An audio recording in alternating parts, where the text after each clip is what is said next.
참 예수님, 네, 얼마나 보고 싶으셨습니까? 네, 네, 여러분들은 레지오 단원이기 때문에 1년에 최소한 한 번 이상은 그 전단한 교육이 있죠. 네, 그래서 오늘 날짜를 이렇게 잡아서 네, 우리 교육을 보통은 이제 외부에서 이제 강사 신부님이나 강사분을 모셔다가 이제 하는 경우도 많은데, 이제 저희가 처음이니까 그래서 처음에는 제가 테이프를 먼저 끊고 그 다음에는 이제 외부에서 누가 와서 이제 교육을 시키도록 그렇게 할 생각으로 있습니다. 네, 그래서 오늘 여러분들과 함께 이 강의를 제가 준비를 해서 여러분들과 함께 그 시간을 나누도록 하겠습니다. 제가 오늘 여러분들과 함께 나눌 이야기는 레지오 단원의 소명의식이라는 주제를 가지고 이야기를 나누고자 합니다.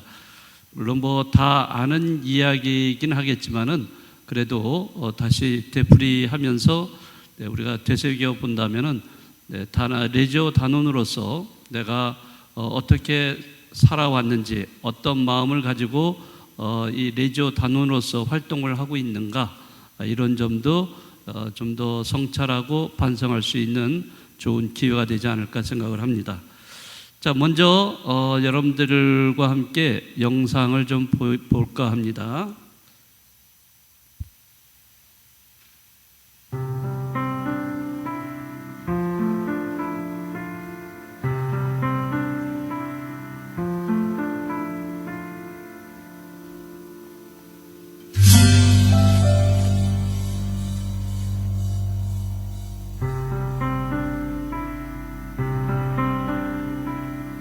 봄산에 피는 꽃이 그리도 고울 줄이야. 나이가 들기 전엔 정말로 몰랐네. 봄산에 지는 꽃이 그리도 고울 줄이야. 나이가 들기 전엔 정말로 생각을 못했네. 만약에 누군가가 내게 다시 세월을 돌려준다 하더라도 웃으면서 조용하게 싫다고 말을 할 테야. 다시 또 알 수 없는 안갯빛 같은 젊음이라면 생각만 해도 힘이 드니까 나이든 지금이 더 좋아. 그것이 인생이란 비밀, 그것이 인생이 준 고마운 선물.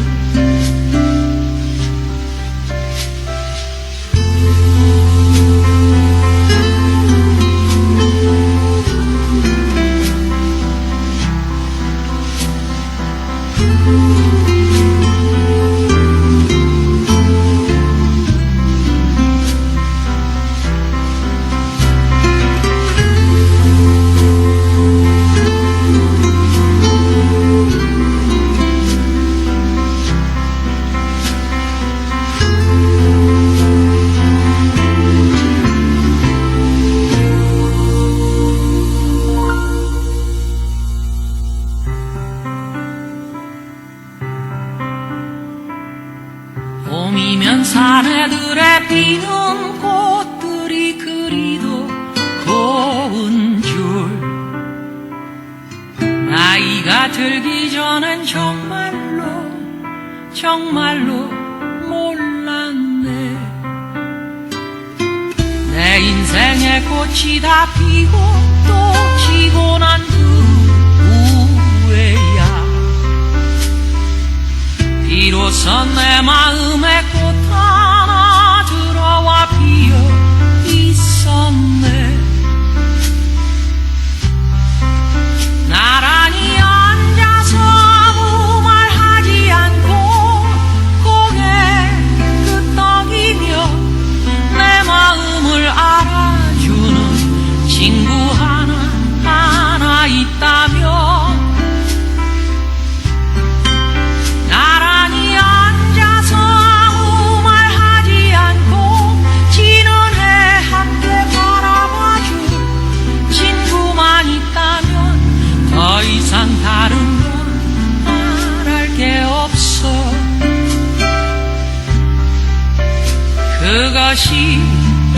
인생이란 비밀 그것이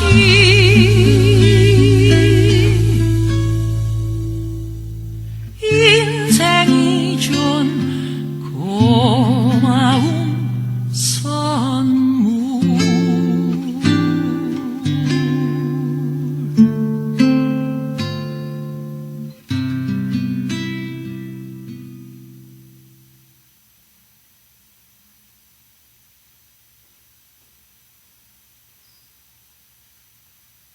네, 잘 보셨습니까? 네, 이거 들어보신 적 있으세요? 별로 아마 이 노래는 아마 굉장히 오래전 음악이기 때문에 이제 아마 모르시는 분들이 많이 계실 것 같은데요. 뭐 양희은은 잘 아시죠? 네, 이 어떤 노래를 불러도 참 그 노래도 좋고 또 곡도 좋고 가사도 좋고 네, 그렇습니다. 뭐 제가 양희은 노래 다 아는 건 아니지만은 그래도 그 이렇게 노래 이런 거를 들으면서 이 노래가 좀 뭐랄까 많은 의미를 던져주는 가사들이 많아가지고요. 이 가사를 음미하다 보면은 어떤 면에서는 이런 거를 통해서도 묵상을 할 수 있다는 생각이 들더라고요. 제가 너무 오버센스했나요? 아니죠. 네, 지금 여러분들 다 이게 보이셨죠? 네, 그 가사 다 보셨죠? 네, 이 가사 하나하나를 음미만 해도 우리 인생이라는 거를 생각할 수 있게끔 해주는 아주 좋은 그런 가사와 곡이라고 할 수 있습니다. 제목이 뭔지 아시죠? 제목이 모르세요? 네, 인생의 선물. 네, 인생의 선물. 나중에 저 스마트폰에 들어가셔서 한번 쳐보시면 아주 계속 들으실 수가 있습니다. 자, 이 시간이 지나면서 이제 우리 모두는 점점 늙어가죠. 나이 먹어갑니다. 뒤를 돌아보면 아쉬운 점도 많고 또 후회스러운 점도 많이 있겠죠. 그래도 지금 나이들은 지금이 좋죠? 지금이 좋은가요? 아니면 젊었을 때가 좋은가요? 젊었을 때로 다시 돌아가라고 그러면 돌아가겠어요? 그래요? 여기 가사에도 그렇게 나와 있죠? 네, 그래요. 아마 난 젊은 게 좋다. 그래서 과거로 돌아가면 좋겠다. 다시 한번 살고 싶다. 이런 생각도 가지실 분도 있겠지만은 제가 보면은 지금 현재가 나는 더 좋다라고 저도 그렇게 생각합니다. 저도 지금 젊은 신부로 돌아가라. 안 돌아가요. 안 돌아갈 겁니다. 왜냐? 지금이 너무 이렇게 뭔가 좀 바라보는 것도 좀 넓어진 것 같고 좀 이렇게 경험도 많이 쌓고 그러다 보니까 아는 것도 많아진 것 같고 또 뭐 하여튼 모든 게 좀 편리해진 것 같고 그래서 어떤 면에서는 이제 젊음도 좋지만은 지금 어느 정도 조금 원숙한 그런 모습으로 이렇게 살아가는 것도 괜찮지 않나. 그래서 돌아가라고 할 때 거기에는 저는 원하지 않는다. 저도 그런 생각이 좀 듭니다. 자, 그런데 이제 여기서 이제 1절에서는 그렇지만은 2절 같은 경우에는 무슨 얘기가 나오냐면 이렇게 인생의 나이를 먹으면서 뭐 산전수전 뭐까지 겪어요? 공준적까지 다 겪어요. 다 겪으셨죠? 그러시죠. 네, 뭐 이제 나이를 먹으면서 세월이 흘러가면서 정말 생각지도 않는 일들이 얼마나 많이 일어났어요. 네, 물론 지금도 겪고 있는 분들도 계시지만은 너무나 많은 일들을 다 그러면 겪어오면서 지금 이 순간까지 이렇게 왔는데 또 다시 돌아가라 그러면 싫죠. 네, 자 그러면서 그 가운데서도 가장 중요한 거, 내 곁에 누구만 있으면 좋을까요? 네, 남편, 부인, 물론 뭐 결혼하신 분들은 또 인고 부부들은 그렇게 말씀하실 수 있는데, 이제 뭐 같이 오랫동안 사셨으니까 뭐 친구가 되실 거죠, 뭐. 그렇죠? 나중에는 친구죠, 친구. 아닌가요? 계속 그렇죠. 뭐 서로 사랑으로 이렇게 오랫동안 살아오셨지만은 옛날에 불타던 사랑 이런 거 계속 남아 있어요?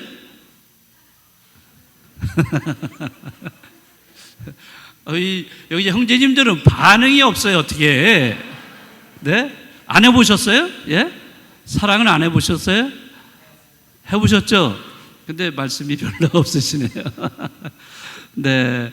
어쨌든 부부로 이렇게 또 오랫동안 살아오시다 보면은 제가 볼 때는 뭐 옛날에 불타는 사랑보다는 어떤 우정이라든지 친구가 되는 그런 관계로서 계속 죽을 때까지 살아가시지 않는가 이런 생각이 듭니다. 어쨌든 이 가사에서도 보면은 이제 나이를 먹어서 옆에 친구가 같이 있으면 좋겠다. 이런 얘기를 하고 있습니다. 그러면은 아무 말 없이 이렇게 나란히 앉아주는 그런 친구 하나만 있다면 더 바랄 것이 없다. 이런 얘기를 하고 있습니다. 그래서 이것이 인생의 비밀이고 인생이 준 고마운 선물이다라고 얘기를 하고 있습니다. 자, 그러면은 가만히 우리 신앙인의 입장에서도 생각을 해보면은 이제 나이를 먹어서 물론 부부로 사시는 분도 있고 또 혼자 사시는 분도 있긴 있지만은 어쨌든 우리는 그 누군가가 곁에 있는 것이 좋죠. 그렇죠? 여기는 친구라고 나오지만은 누군가가 같이 옆에 있어서 나를 함께 해주고 나와 동반자가 돼주고 나를 지켜주고 나를 위로해주고 이런 친구가 있다면 너무나 좋겠죠? 우리 신앙인들에게는 그 동반자가 누굴까요? 네.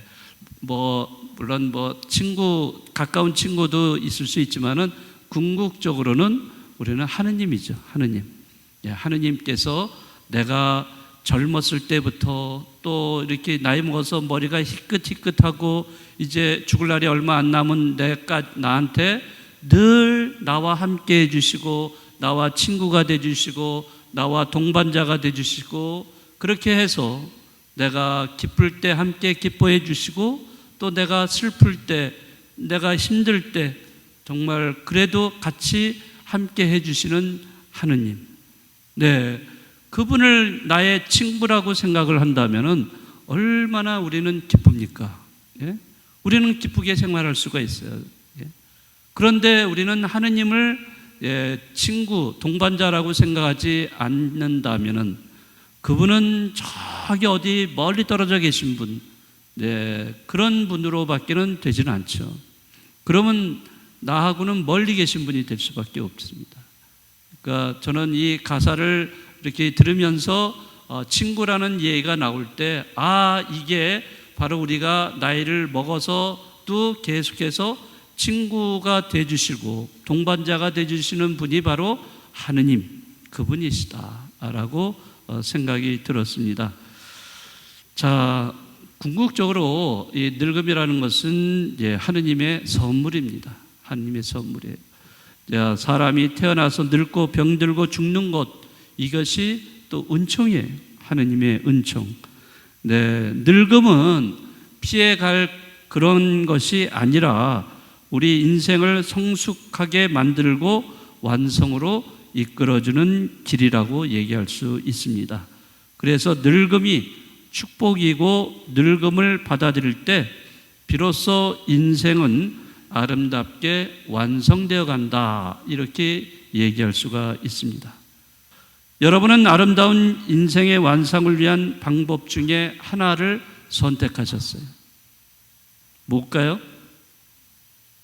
인생을 아름답게 사는 방법으로서 그 한 가지를 여러분이 선택을 하셨습니다. 그게 뭘까요?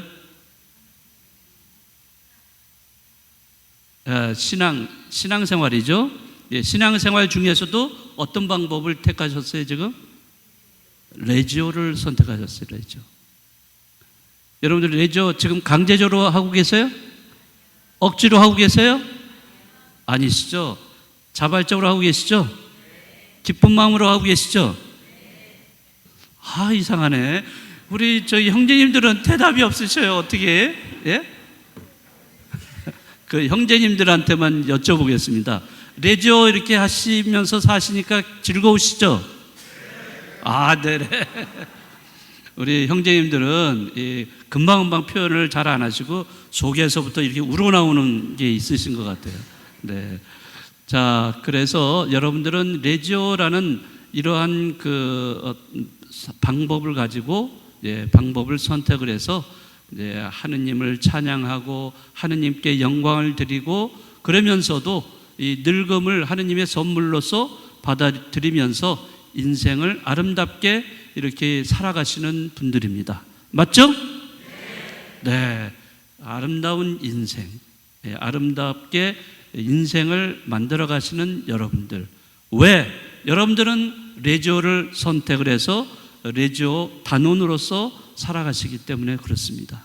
네. 그래서 제가 오늘 일부러 양희은 노래에 그 인생의 선물이라는 노래로부터 시작을 하게 되었습니다.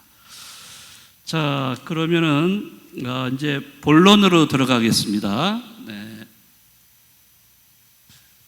여기는 이제 지금까지 말씀드린 내용이고요. 자, 우리는 모두가 신앙인입니다. 자, 신앙인은 근본적으로 정체성과 또 소명을 가지고 있는 사람입니다. 이 두 가지 중에 하나만 결여가 돼도 온전한 신앙인이라고 말할 수가 없어요. 네, 자신의 정체성, 나의 정체성이 무엇일까? 나의 신원의식이 무엇일까? 나는 누구일까? 이거가 제일 먼저 거기에 대한 답을 자기가 갖고 있어야 돼요. 여기에 대한 답을 갖지 못한 사람은요, 제대로 신앙생활할 수가 없어요. 왜? 하느님을 고백할 수가 없어요. 자, 그래서 내가 누구인가를 알아야 하느님을 고백할 수가 있는 겁니다. 그리고 자기의 정체성을 아는 것으로 끝나면 안 되죠. 그렇지만은 자기의 정체성을 정확하게 인식하게 되면은 그 다음 단계로 바로 여기에 그 소명, 자기의 소명이 무언가, 즉 자기의 그 해야 할 일이 무엇인가를 아는 사람이 되는 거예요. 내가 이 세상 살아가면서 어떤 역할을 하면서 살아가야 될 것인가? 어떤 역할은 내가 무슨 내 신부로서 산다, 또는 어떤 자영업을 하면서 살고 회사 직원으로 살고 또는 의사로서 또는 변호사로 살아가는 그런 거 말하는 거 아니에요. 네? 여기서의 소명이라는 것은 그런 것을 말하는 거 아닙니다. 직업 이런 것들을 말하는 게 아니고 또는 내가 엄마로 또는 아버지로 이런 것도 아니에요.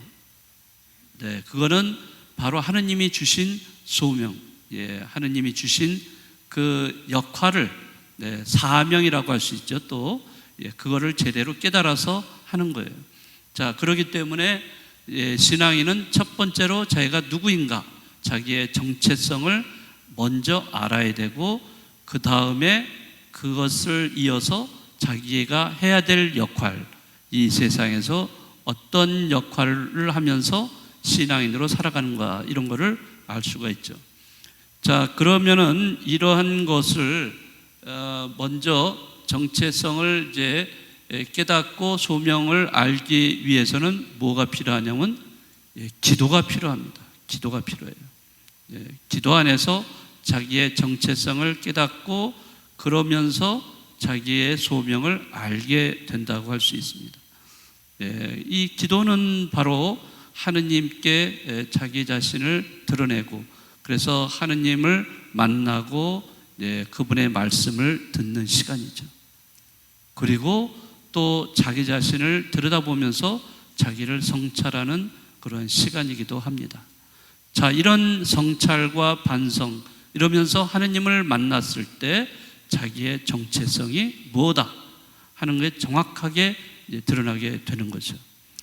자, 이러한 정체성을 통해서 우리는 자기가 어떤 일을, 어떤 역할을 해야 된다 하는 것을 알 수가 있습니다.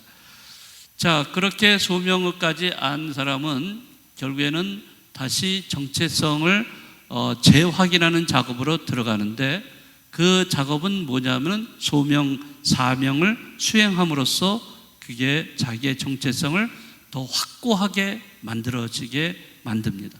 자, 그래서 이거는 실천으로서 가능하게 됩니다. 그러니까 내가 실천을 해야 돼요. 내가 어떤 역할을 함으로 인해서 그런 실천을 수행함으로써 자기 정체성이 더 드러나게 되고 확고하게 결정이 된다라고 할 수가 있습니다. 자, 예를 들어서 우리가 정체성과 소명은 상호작용을 이렇게 하고 있는데, 자, 사랑받는 사람으로서의 정체성을 우리가 가장 먼저 인식을 해야 돼요.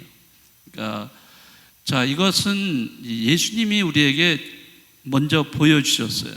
예수님의 정체성은 자, 여기에 나와 있죠. 이는 내가 사랑하는 아들, 내 마음에 드는 아들이다. 자, 이 하느님 아버지의 말씀이 이제 들려왔을 때가 언제죠? 처음으로 들려왔을 때가 언제죠? 예수님께서 뭐 하셨을 때요? 세례자 요한한테 세례를 받으시고 물 위로 나오셨을 때 하늘이 열리고 비둘기 모양의 성령이 내려오면서 하느님 아버지의 음성이 들려오죠. 이는 내가 사랑하는 아들, 내 마음에 드는 아들이다. 자, 하느님 아버지께서 이 예수님이 누구이신가를 정확하게 얘기를 해주신 거예요. 하느님의 아드님이세요. 아드님. 그것을 자기의 정체성으로 이제 예수님은 받아들이죠. 받아들이고 그렇게 깨닫게 됩니다. 하느님 말씀을 듣고 그렇게 깨닫게 돼요. 자기의 정체성. 예수님의 정체성은 뭐라고요? 예수님의 정체성은 뭐라고요? 하느님의 아들이라니까요. 여기 지금 나와 있잖아요. 아들, 사랑하는 아들, 내 마음에 드는 아들이다. 이렇게. 그 아들로서의 정체성을 예수님은 깨달으신 거예요. 그러면서 공생활을 시작하게 된 겁니다. 만약에 그 아들로서 깨닫지 못하셨다면 공생활에 그거를 하실 필요가 없었을 거예요. 그런 거 안 하셨을 거예요. 그 공생활은 뭐를 위한 거였어요? 뭐 때문에 공생활을 하셨어요? 예수님이? 네? 복음을 선포하기 위해서. 복음 선포는 즉 무슨 운동을 펼치신 거예요. 그래서 예수님이 펼치신 운동, 어떤 운동이에요? 네, 모르세요? 뭐 헬스? 뭐 이런 거. 그러면 세례자 요한은 무슨 운동을 펼쳤죠? 그 당시에? 세례 운동을 펼쳤잖아요. 그래서 많은 사람들한테 요르단강에서 세례를 주었잖아요. 자, 그런 다음에 세례자 요한의 시대는 지나가고 바로 예수님의 시대가 오면서 예수님도 운동을 벌이셨어요. 복음을 전하는 건데 무슨 운동? 뭘 선포했어요? 복음이지만은 다른 용어로 말하자면 무슨 나라? 네. 오늘 이상하게 배고프신가요? 배고프셔서 생각이 잘 안 나시는 것 같은데. 조금만 참으세요. 예. 네. 하느님 나라 운동. 예수님은 공생활 중에 하느님 나라 운동을 펼치셨어요. 자, 이 하느님 나라 운동을 펼치는 것이 바로 이분의 역할이었어요. 이분의 역할. 그래서 이분은 당신의 말씀을 통해서 비유 말씀, 많은 비유 말씀으로 하느님 나라가 어떤 나라인가 하는 것을 비유 말씀을 통해서 많이 말씀하셨고, 또 하느님 나라가 실제로 여기에 와 있다라고 하신 그거를 직접 보여주셨어요. 뭘로 보여주셨어요? 예수님이 뭘 하셨어요?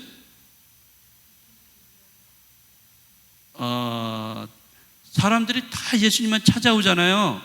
무엇 때문에 찾아왔어요? 그렇죠. 병자들, 또 병든 사람들, 또 어떤 사람들이요? 죽은 사람이요? 네. 죽은 사람도 살려낸 그런 기적도 보이셨지만은 병든 사람하고 또 뭐에 걸린 사람? 네, 마귀, 그 마귀에 걸린 이런 사람들을 다 치료를 해주시면서 바로 하느님 나라가 바로 여기에 왔다라고 보여주신 거예요. 그러니까 말씀과 기적을 통해서 공생활을 이제 하면서 하느님 나라 운동을 펼치신 거죠. 자, 하느님 나라를 펼치던 것이 바로 예수님의 소명이었어요. 예수님의 소명. 그 예수님은 그것을 알 수 있었던 것은 당신의 정체성이 뭐라고요? 하느님 아들, 하느님의 아들이라는 정체성을 분명히 아셨기 때문에 그래서 그 십자가에 달리셔서 죽기까지 그러면서도 하느님 나라 운동을 펼치신 거예요. 자, 우리가 마찬가지예요. 우리도 신앙생활, 우리 각자도 사실 우리의 정체성은 뭐예요? 우리도 마찬가지로 하느님의 자녀들이에요. 하느님의 자녀. 하느님은 당신 자녀로 우리를 불러주셨어요. 다 불러주시고 뭘 받았어요, 여러분들이요? 세례를 받으셨잖아요. 다 세례 받아서 하느님의 자녀가 되었어요.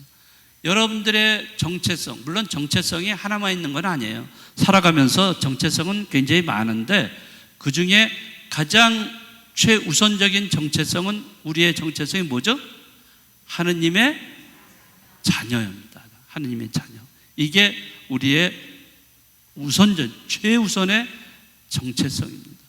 그러면 여러분들이 이런 정체성을 가지고, 자, 여러분들이 예를 들어서 어디 물건을 사러 갔다, 마트에 갔다든지 또는 어디 백화점을 갔다든지 쇼핑몰을 갔다든지 그럴 때 여러분들은 거기 가서는 여러분들의 정체성이 뭐가 되죠? 고객 또는 뭐라고 그래요? 물건을 사니까 무슨 행위가 되는 거예요? 소비자가 돼요. 소비자. 여러분들은 그 성이 소치고 이름이 피자. 마트라든지 백화점이라든지 쇼핑몰 가면은 소비자예요. 그 소비자는 왕이다. 이렇게 해서 소비자를 많이 이렇게 물건 사도록 하는데, 그러나 거기에 가서도 여러분들의 최고의 첫 번째 정체성은 뭐예요? 하느님의 자녀예요.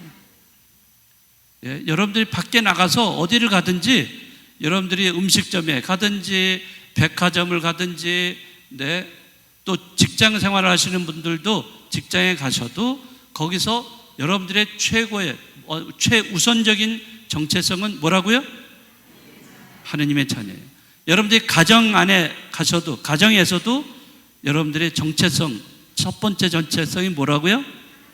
하느님의 자녀. 이제 조금 통하네, 이제. 자, 그런데 실제로 생각해 보세요. 여러분들이 가정에서도 하느님의 정체성, 자녀로서의 정체성을 가지고 먼저 뭐든지 판단하시고 그렇게 행동하고 그러세요? 네. 여러분들은 네 죄를 알렸다 이렇게. 네. 다음 주에 우리 뭐라고 그러죠? 그거를 관원에서 그 포도대장이라고 할까요? 포도대장이 우리 사학 죄인 붙잡아 놓고서 네 죄를 알렸다 이렇게 할 겁니다. 자, 우리가 사실 신앙인으로 살아간다고 하면서 어느 다른 데 가면은 그것 신앙인 전혀 잊어버리고 전혀 세속에 다른 사람들하고 똑같이, 아니면 더 못해. 더 못한 모습을 보여주고 있단 말이에요. 그러면 무슨 얘기예요? 자기의 정체성을 아는 거예요? 모르는 거예요? 몰라서 자꾸 잊어버리는 거예요. 잊어버려요. 예. 그러니까 그럴 때는 또 치매증이라고 이렇게 또 핑계를 대시지 마시고, 네, 제가 말씀드린 이 정체성을 제일 우선적인 정체성이 하느님의 자녀라는 사실을 늘 알아야 돼요. 이거를 알려면은 제일 먼저 해야 될 게 뭐라고요? 네? 기도예요, 기도. 자, 그래서 여러분들 복음서에 보면 예수님께서 늘 시간만 되면 뭐 하셨어요? 게임 하셨나요? 네. 어디로 가셨어요? 산으로 가셨어요. 산에 가셔가지고 밤새도록 기도하셨다고 돼 있어요. 왜 예수님 기도 안 하셔도 될 텐데? 예? 그런데 그분도 기도 너무너무 열심히 하셨어요. 예, 기도하시면서 뭐를 하셨냐면은 하느님 아버지 그분과 하나가 되려고 하셨어요. 그 기도 안에서 당신 자신이 하느님의 아들이라는 것을 깊이 점점 깨달아가기 때문에 그 하느님과 하나가 될 수밖에 없었던 거예요. 그 정체성을 계속 기도 안에서 내가 누구냐 하는 것을 깨달은 거죠. 근데 우리는 기도할 때 그냥 주의 기도, 성모성 이런 것만 하고 끝나고 묵주기도 할 때도 그냥 은총이 되지 말아요 하면서 빨리빨리 해가지고 끝내버리고 그런 게 아니라 기도라고 하는 것은 이렇게 물론 여러 가지 목적도 있긴 하지만은 근본적으로는 자신의 정체성, 네? 하느님 자녀로서의 정체성을 깨닫는 그 시간이에요. 그 시간. 이 기도는 그거를 우리에게 이렇게 알려주고 있다는 거죠. 자, 그렇게 해서 우리가 예수님을 따라서 우리도 한다면은 하느님의 자녀라는 정체성을 특히 기도 안에서 우리가 깨닫게 되는 거고요. 자, 이런 것을 정체성을 알면은 뭘 알게 된다고요? 그 다음에 소명. 자기가 뭘 해야 되는지, 내가 뭘 하는 사람인지를 알게 된다는 거죠. 내가 가정에서도 엄마로서, 아빠로서, 또 할아버지, 할머니로서 이렇게 살지만은 내가 신앙인이라고 한다면은 내가 가족들을 어떻게 대해줘야 돼요? 벌써 그걸 태도가 달라져요. 내가 하는 역할이 내가 물론 할아버지고 할머니고 또는 아빠, 엄마이긴 하지만은 그러나 내 자녀를 대할 때 벌써 달라질 수 있다는 거죠. 밖에 나가서도 누구를 만나도 이웃을 만나도 역시 내가 정체성이 내가 하느님의 자녀라는 정체성을 계속 인식하고 있다면 내 말하는 거고 내 태도 이런 것들이 달라질 수 있잖아요. 그러니까 이게 정체성이 잘 형성이 안 되고 유지가 안 되고 이러면은요 결국엔 소명 자체가 흔들려 버려요. 아무리 좋은 배가 있지만은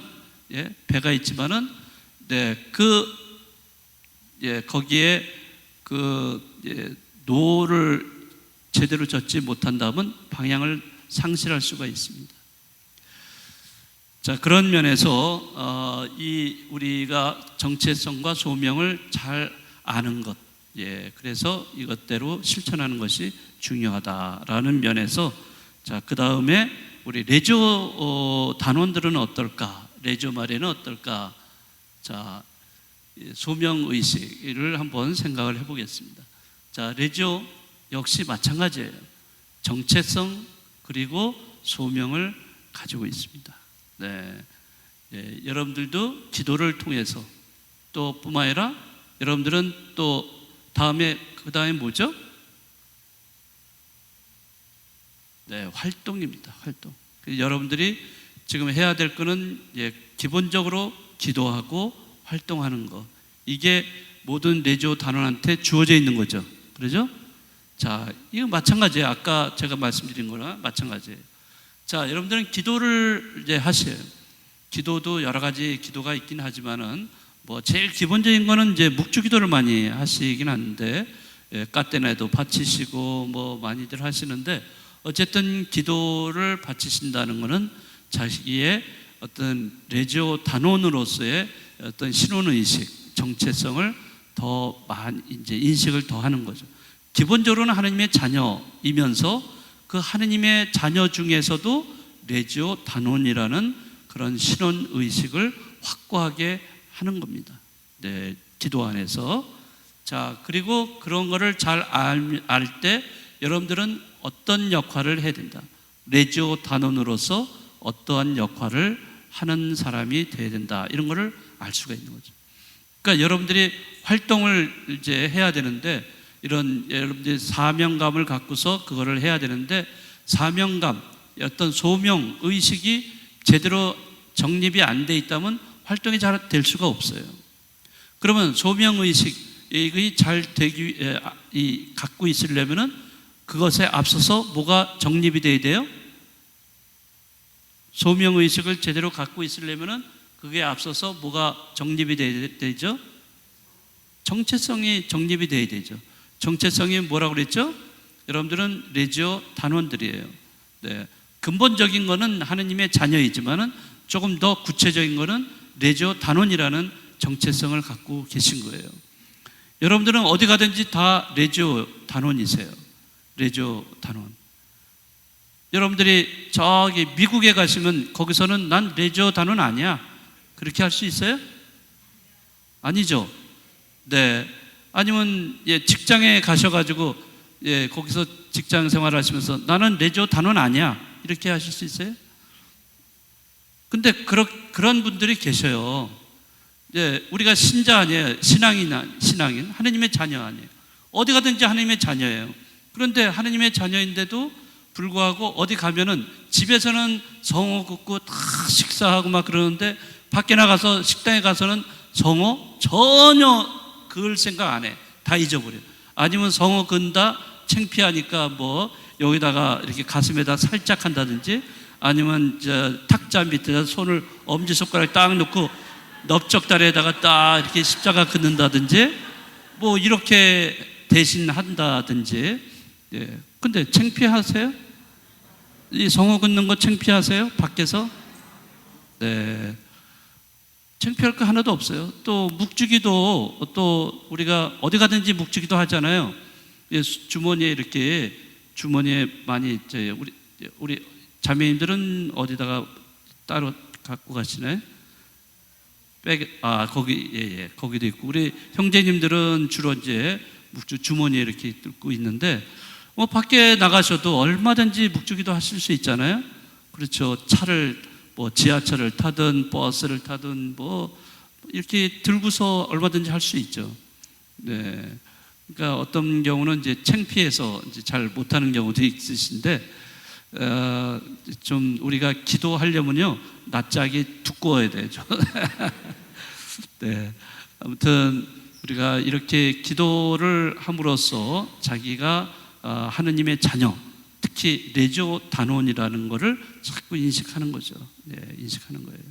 자, 이게 인식이 어느 정도 잘 이렇게 이루어지면은 그 다음에 자연적으로 자기의 레지오 단원으로서의 소명을 의식을 깨닫게 된다는 거죠.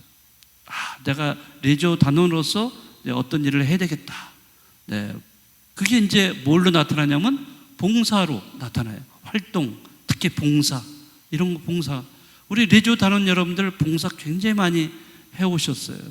지금 코로나 때문에 잘 못하는 경우도 있지만은, 네, 그 전에 이렇게 봐도 정말 뭐 예를 들어서 이런 우리 어려운 분들, 장애인들 이런데 시설 같은데 가가지고 장애인들을 보살펴주는 일, 또 뭐 어르신들 또 복지시설에 가서 목욕시켜드리고 뭐 이런 것도 있고, 또 반찬 나눔 뭐 이런 것도 할 수도 있고 뭐 많죠. 뭐 그런 것도 아니면 자기의 역할에 맞는 것이 있어요. 그런 자기에게 맞는 역할로서 봉사를 하시는 분도 계십니다. 어쨌든 네, 기본적으로 우리 레지오 단원으로서 자기의 정체성을 정확히 인식해야 된다는 거. 그리고 그거를 통해서 비로소 소명의식을 깨닫게 된다는 것을 여러분들이 생각을 하시면 좋겠습니다. 네. 자, 그러면은 성모님께 대한 참된 신심으로 먼저 레저의 목적, 뭐 다 여러분들이 교본을 통해서 다 공부를 하셨겠지만은 다시 한번 본다면요, 레지오 마리아의 목적은 단원들의 개인 성화를 통해서 하느님의 영광을 드러내는 데 있다. 네, 다 아시죠? 네, 다 알고 있는 내용이죠. 그러니까 이 개인 성화예요. 네, 개인 성화. 레지오 마리아의 목적은 개인 성화인데 왜 우리가 성화되려고 하느냐? 성화의 목적은 하느님의 뭐를 드러내려고요? 영광이에요. 하느님의 영광. 네. 이냐시오 성인도 평생을 살아가면서, 수도자로 살아가면서 추구했던 것이 뭐냐면 하느님의 보다 큰 영광을 위하여 이걸 기치로 내세우면서 평생을 살으셨던 그런 성인입니다. 네. 여러분들 레지오 마리아 여러분들도 하느님의 영광을 위해서 이 레지오 마리아를 하고 계신 거예요. 그러니까 그거는 어떻게 해야 되는 거예요? 개인 성화를 하셔야 된다는 거예요. 자신을 성화시켜야 돼요. 그 성화시키는 것의 방법이 뭐냐면 기도죠, 기도. 네. 그래서 이 자신의 성화를 추구하지 않는다면 하나님께 영광을 드릴 수가 없다는 거죠. 그러니까 개인의 성화를 이렇게 추구를 한다고 하면서 자기에게 영광을 돌리는 그런 사람도 있어요. 하느님께 영광을 돌리려고 하다가 다시 백에서 다시 자기에게 돌아와. 이런 사람도 있습니다. 그러니까 이런 경우라면은 그거는 굉장히 위선적이죠. 레지오 마리아의 레지오 단원으로서 살아가면서 굉장히 위선적인 태도를 보이는 거죠. 자, 개인 성화의 방법은 여기서 우리 레지오 단원들에게는 바로 성모님 신심입니다. 성모님 신심을 갖는 것, 이것이 바로 개인 성화의 방법으로 여러분들이 추구하고 있습니다. 성모님 신심, 여러분들이 성모님 신심에 대해서 너무 잘 아시겠죠? 자, 그분의 삶과 신앙의 근거를 두고 있는데, 그분의 모범적인 신앙을 따르는 것이죠. 또한 묵주기도, 까테나서, 성모일도 등의 기도로 또 표현이 되고 있습니다. 성모님 신심이 사실은 다양하게 이렇게 나타나고 있죠. 묵주기도를 바치는 것도 성모님 신심 중에 하나일 수 있고요. 또 여기 까테나 바치는 것도 그렇고, 또 뿐만 아니라 또 성모님에 대해서 우리가 성모님이 발현하신 곳에 이렇게 가서 기도하는 것도 그것도 성모님 신심이라고 할 수가 있겠습니다. 아무튼 이런 성모님 신심을 우리가 본받는 사람들이 특히 이 레지오 단원이라는 거 분명히 당연한 일이죠. 자, 성모님 신심은 그분의 정신을 구현하는 데 또 있습니다. 그 정신이라고 하는 것은 그분의 정신을 구현하는 것은 성모님의 겸손, 순명, 부드러움, 인내, 기도, 순결, 지혜, 사랑, 믿음, 이러한 성모님의 정신을 여러분들도 이렇게 따르는 거예요. 그 정신을 따를 때 성모님의 신심을 본받게 되는 것이고요. 그런 성모님의 신심을 여러분들 가짐으로 인해서 여러분들도 하느님께 영광을 드리는 그러한 신앙인이 될 수가 있습니다. 자, 그 다음에 성모님께 대한 신심으로 이 신심이 이제 활동으로 이렇게 드러나게 되는데요. 이제 아까는 이제 그런 신심이 기도 안에서 주로 이루어졌다면은 이번에는 이제 활동으로 이렇게 나타나야 됩니다. 그래서 그 활동이 신심 활동, 그러니까 선행이라든지 봉사로 이렇게 나타납니다. 이 활동을 조금 더 자세하게 이렇게 본다면요, 뭐 다 여러분들이 아시는 내용이지만은 자, 묵주기도 바치는 것도 활동의 하나로 들어갈 수 있고요. 또 성경을 읽고 쓰는 것도 활동에 들어갈 수가 있고, 그 다음에 신앙서적 읽는 것도 활동에 들어갑니다. 그렇죠? 아니에요? 네. 그래서 저는 여기에 이게 다 교본에 다 나오는 얘기예요. 제가 임의적으로 막 얘기해 드리는 게 아니라 교본에 나오는 얘기입니다. 그래서 저도 이제 여러분들에게 활동배당으로 신심서적 읽기를 활동배당으로 드릴 겁니다. 그래서 우리 꾸리아 단장님 이제 앞으로 거기 이제 보고서 이제 쓰시겠지만은 활동배당으로서 이제 매 2달에 한 권씩 제가 하잖아요. 본당 추천도서. 본당 추천도서를 여러분들이 읽는 것이 활동배당에 들어간다라는 것을 생각하시기 바랍니다. 뭐 불만 있어요?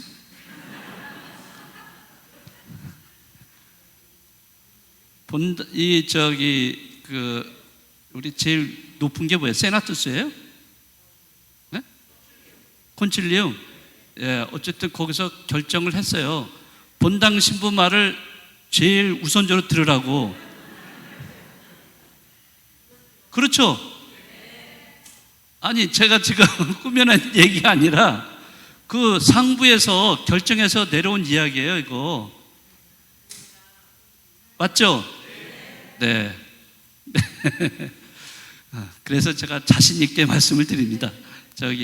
우리 이제 2달에 한 권씩 그 추천 도서를 이렇게 드리는데 꼭 읽어보세요. 그리고 활동배당이니까 여러분들이 활동 보고 할 때 나 책 읽었습니다. 추천 도서. 그런 것도 보고를 하실 수가 있다는 겁니다. 아시겠죠? 네. 자, 그 다음에 예비신자 인도하고 돌보는 거. 이것도 굉장히 중요합니다. 여러분들이 주변에 하느님 믿지 않는 분들, 이런 분들에게 다가가서 어떤 모양이든 다가갈 수 있어요. 뭐 길거리 가다가도 할 수도 있고, 차를 타고 가는데도 옆에 있는 사람한테 할 수도 있고, 뭐 미장원에 앉아서 이렇게 몇 시간 앉아 계시죠? 아닌가요? 네, 앉아 계실 때 심심하잖아요. 옆에도 또 똑같이 앉아 있는 분들 계실 거고, 그러면 성당 다니세요? 한번 이렇게 물어보실 수 있잖아요. 예?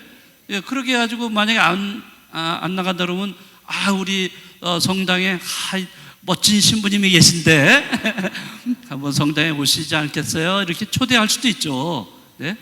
근데 참 사람이 참 묘한 게, 사실 뭐 말 한마디인데 그거 별거 아닌데도 그게 그 상대방에게 영향을 끼쳐서요, 그분이 그거를 듣고서는 나중에 성당에 자기 발로 찾아오는 거예요.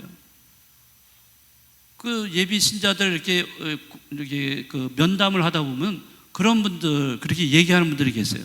누군가가 자기한테 얘기를 했는데 그게 기억나가지고 왔다, 이런 얘기를 하시는 거예요. 그런 걸 들으면서 그래, 우리가 말 한마디 한번 건네보는 것도 참 좋겠다.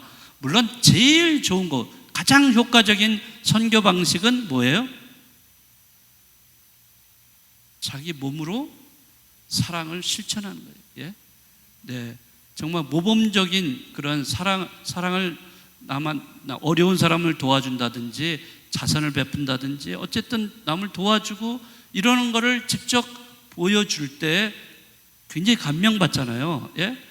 그런 것이 가장, 몸으로 보여주는 것이 가장 효과적인 선교 중에 하나인데, 그래도 말도 거기에 포함됩니다. 말 한마디 하는 것도. 네, 우리가 입으로 말을 한번, 가만히 우리 천주교 신자들은 굉장히 점잖아요. 너무 점잖으셔가지고 말씀이 별로 없어요. 그러니까 상대방이 몇십 년 동안 친구였는데 얼마나 친한 친구예요. 근데 그 친구가 신자가 됐어요. 그런데 어떻게 신자가 됐냐? 딴 데 가서 자기가 그냥 알아서 찾아온 거예요. 근데 그 친구가 몇십 년 그런 친구 지기인데도 말 한마디 없었다는 거예요. 너 믿어볼래? 한번? 이런 얘기 한 번도 안 했다는 거죠. 근데 너무 우리 천주교 신자들은 그런 것을 이상하게 잘 안 하더라고요. 예? 네가 알아서 해, 막 이런 식의 네가 알아서 해. 근데 물론 뭐 알아서 하면 참 좋지만은 요즘 너무 바쁜 시대라서요. 사람들이 이렇게 관심을 갖고 뭐 이렇게 해줘야 비로소 이렇게 따라오기도 하고 뭐 그 영향을 받는데 말을 하지 않으면 잘 몰라요. 그러니까 여러분들이 예비 신자 인도하는 것도 기억을 해두셨다가 말 한마디 한다든지 좋은 표양을 보여주신다든지 이렇게 하시면 좋을 것 같아요. 그것도 활동 중에 하나입니다. 그리고 또 모셔오는 것도 그렇습니다. 자, 냉담교우. 이 방문이 사실 요즘은 어렵습니다. 문을 잘 안 열어주죠. 특히 아파트에 많이들 살고 계시니까 아파트 함부로 들어갈 수가 없어요. 참 옛날에 비하면 냉담자를 방문하는 게 굉장히 어렵고, 방문을 하더라도 얘기를 아무리 해도 소용이 없어요. 냉담자는 한번 돌아서면 잘 안 오더라고요. 차라리 그냥 예비 신자 인도하는 게 더 편해. 예? 네, 그렇게 되어 있습니다. 네, 그렇지만은 혹시라도 냉담하는 분이 주변에 계시다면은 뭐 만날 기회가 있을 때 한마디라도 이렇게 또 다시 한번 나오라고 이런 권유를 여러분들이 해주셔야 돼요. 네, 그런 만날 기회가 있다면은 그런 말씀 한마디라도 해주시면은 그게 효과가 있습니다. 네. 자, 그리고 새 영세자도 돌봐주셔야 돼요. 이것도 여러분들의 활동 중에 하나입니다. 지금 저희 뭐 어느 분당이든지 이제 세례를 받고 새 영세자가 이제 배출이 되는데, 새 영세자들이 많은 면에서요 조금 다니다가 다 냉담해 버려요. 성경이 잘 안 나와요. 왜? 이 돌봐줘야 돼요. 이 새 영세자들은 영적으로 말하자면 갓 태어난 아기들이잖아요. 예? 갓 태어난 아기가 자기 스스로 잘할 수 있겠어요? 다 보살펴 줘야 될 거 아니에요? 그러니까 영적인 부모가 보살펴 줘야 되는데, 영적인 부모가 뭐예요? 뭐라고 불러요? 대부모라고 부르잖아요. 이 대부모도 참 대부되고 대모 됐으면은 그 대자나 대녀를 좀 케어를 좀 해주셔야 되는데, 그냥 세례받을 때만 달랑 대부대모 서주고 끝나. 예? 너랑 나랑 관계 끝. 뭐 이런 식으로. 참 그런 것도 좀 안타깝더라고요. 좀 그래도 최소한도 한 달에 한 번씩은 전화도 좀 해서 성당 잘 다니냐 이렇게 물어보기도 하고, 또 뭐 몇 개월에 한 번 정도는 그래도 같이 밥 좀 먹자 이래서 식사도 같이 하고. 네? 좀 그러면 좋은데 잘 안 하시더라고요. 네.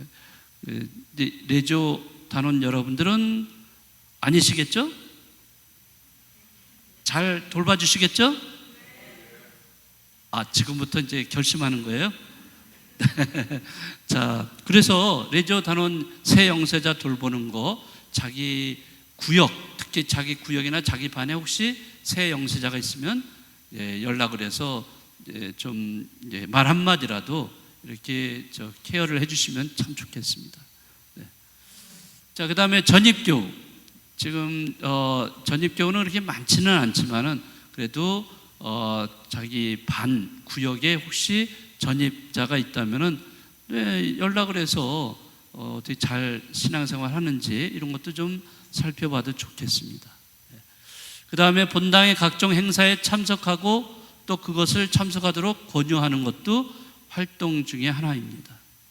네. 여러 가지 행사가 있어요. 이제 미리 말씀드리지만 10월 달에 이제 중순인가 좀 중순이 넘어서 저희가 바자회가 있습니다. 그래서 우리 전 신자들 대상으로 바자회를 크게 열 겁니다.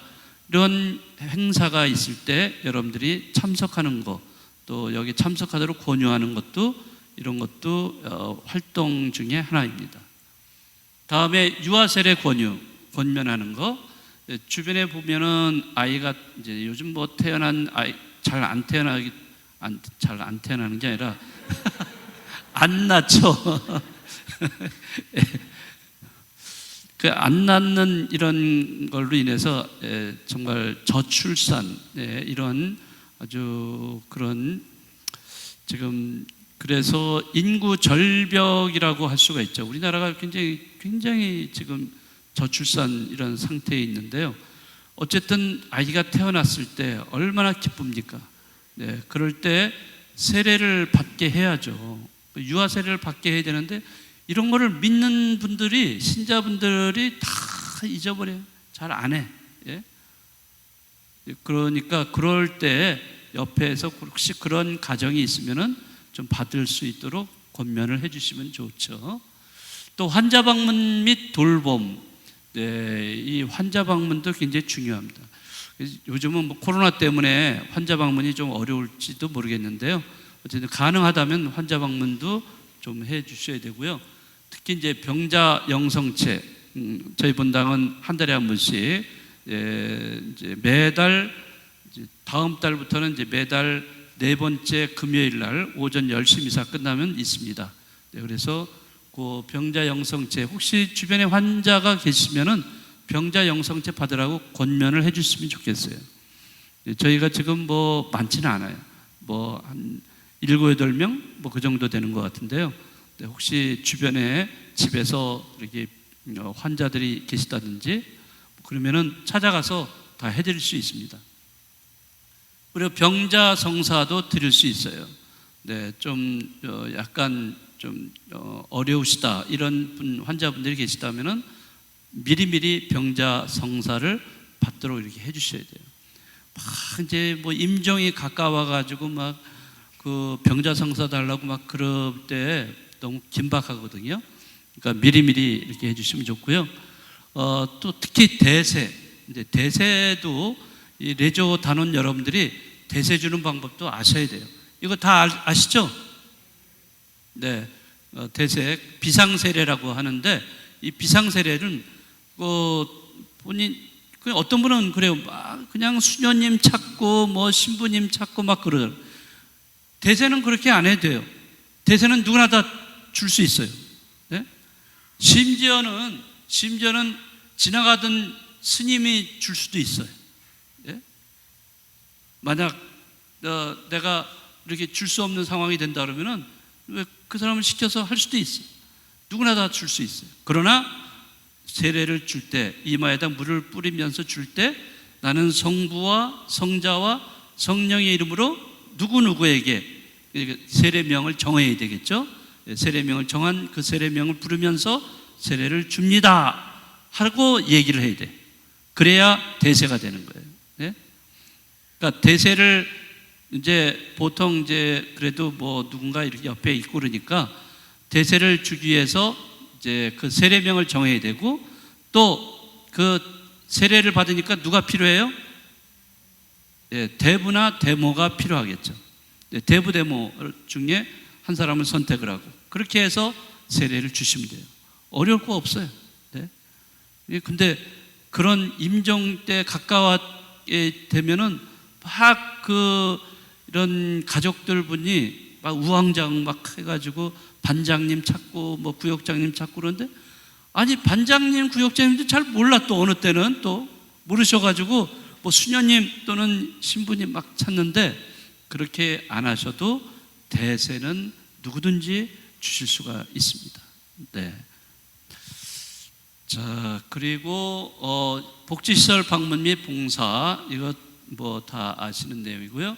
재해, 피해, 이재민 방문 및 봉사도 여기 해당되고요. 독거노인 돌봄, 이 독거노인 요새 혼자 살고 계시는 그런 어르신들이 굉장히 많죠. 이런 어르신들의 찾아가서 말벗도 해드리고 방문도 하고 이러는 것도 그 활동 배당 중에 하나가 될 수가 있습니다. 자, 그 다음에 밤모임, 구역 모임에 참석하는 것도 활동 배당 중에 하나입니다. 이거는 원래는 이제 없었던 거지만 최근에 그 상부에서 그렇게 이야기가 내려왔어요. 밤모임 참석하고 구역 모임 참석하는 것도 활동 중에 하나다. 이렇게 되어 있습니다. 맞죠? 네. 자, 그러니까 저희 본당에는 지금 밤모임을 제가 와가지고 이제 코로나도 또 조금씩 풀리면서 밤모임을 지금 하고 있습니다. 물론 뭐 전부 다 한 80개 정도 반이 있어요. 12개 구역에 한 80개 정도 반이 있는데 모든 반이 다 하지는 못하고 있어요. 그래서 어떤 구역은 그냥 구역 모임으로 이렇게 하고 있는 데도 있는데요.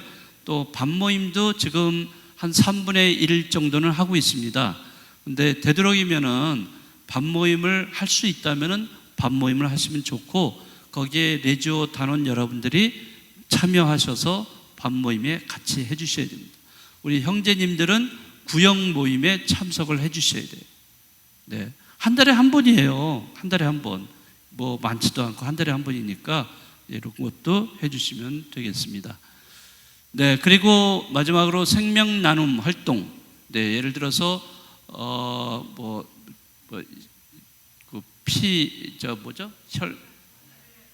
헌혈 같은 거, 또 뭐 그런 것도 있고요.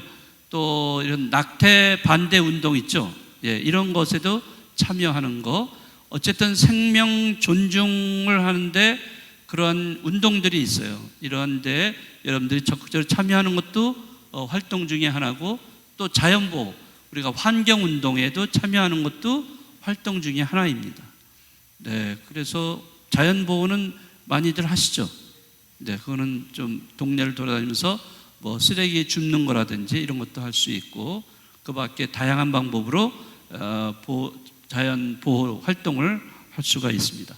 물론 이 외에도 또 활동 배당으로 나갈 수도 있지만은 근본적으로 이 정도만 여러분들이 이제 하셔도 좋고요. 어쨌든 코로나 하면서 자꾸 활동 전혀 못해, 나는 뭐 그냥 아무것도 못해, 이렇게 하지 마시고요. 물론 묵주기도 같은 거는 뭐 활동으로 할 수도 있는데 그거 하나만에 국한시키지 마시고 다양하게 활동을 좀 하시면 좋겠고요. 네, 그렇습니다. 자, 이제 유의사항 이제 몇 가지만 하고 마치도록 하겠습니다.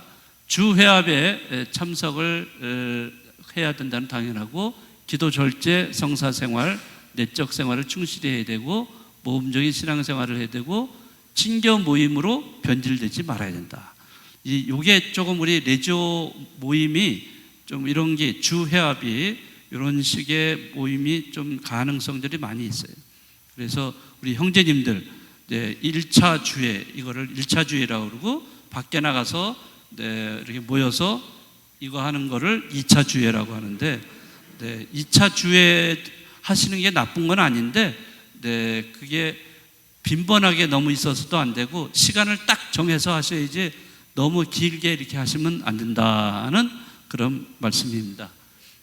그 다음에 노인들을 배려하는 회합과 활동이 되어야 된다. 어르신들도 이제 80이 넘으신 분들도 이렇게 함께 하시는데, 예를 들어서 어르신들은 꼬박 서가지고 묵주기도 5단까지 하기가 어렵잖아요. 그럴 때는 앉아서 하셔도 돼요. 그리고 이제 조만간에 우리 꾸리아 단장님하고 얘기를 해서 이제 80이 넘은 어르신들만의 또 시니어 또 프레시디움을 생각을 하고 있어요. 그래서 그런 어르신들은 지금 기존의 프레시디움 주회합의 형식에서 단순화시킬 거예요. 굉장히 단순화시켜서 조금 더 간편하게 이렇게 진행할 수 있는 주회합이 되도록 그렇게 따로 만들 거예요. 그래서 80이 넘으신 그런 어르신들을 대상으로 또 시니어 프레시디움을 만들 예정으로 있습니다. 오늘 뭐 특별하게 제가 어떤 새로운 거를 여러분들에게 말씀드린 건 아니고 다 알고 계시는 내용을 제가 반복해서 말씀드리지 않았나 생각을 합니다. 아무쪼록 오늘 전 단원 교육을 이렇게 하셨는데, 잘 기억하시면서 우리 레지오를 통해서 이렇게 활동을 통해서 여러분들의 개인 성화도 되시고, 또 나아가서는 저희 본당이 공동체가 굉장히 활성화되기를 정말 바라겠습니다. 그렇게 하시죠? 네, 여러분들만을 믿겠습니다. 네. 자, 그리고 한 가지 이제 여러분들에게 좀 부탁드리고 싶은 거, 부탁도 아니고 여러분들을 위해서 제가 계속 미사 시간에도 말씀을 드렸지만은 상봉 성경대학을 이제 시작을 할 겁니다. 그런데 여러분들이 다 대상이세요. 여러분들이. 그래서 여러분들 이거 다 받으셨죠? 자, 지금 꺼내 보세요. 자, 그리고 볼펜도 거기 있죠? 제가 다 알고 있어요. 다.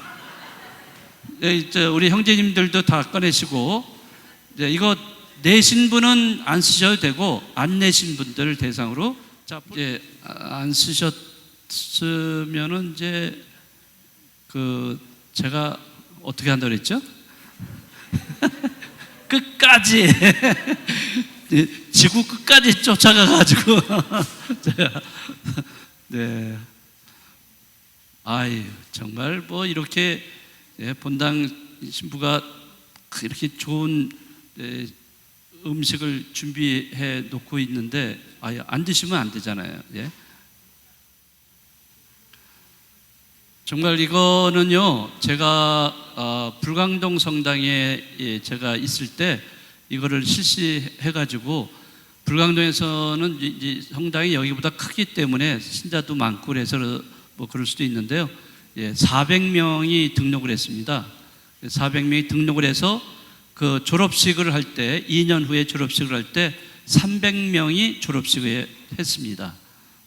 그러면서 이 300명이 2년 동안 공부하면서 같이 저와 함께 피정도 하고 저와 함께 성지순례도 다니고 아무튼 여러 가지를 많이 하면서 특히 이 조가 형성이 되는데요.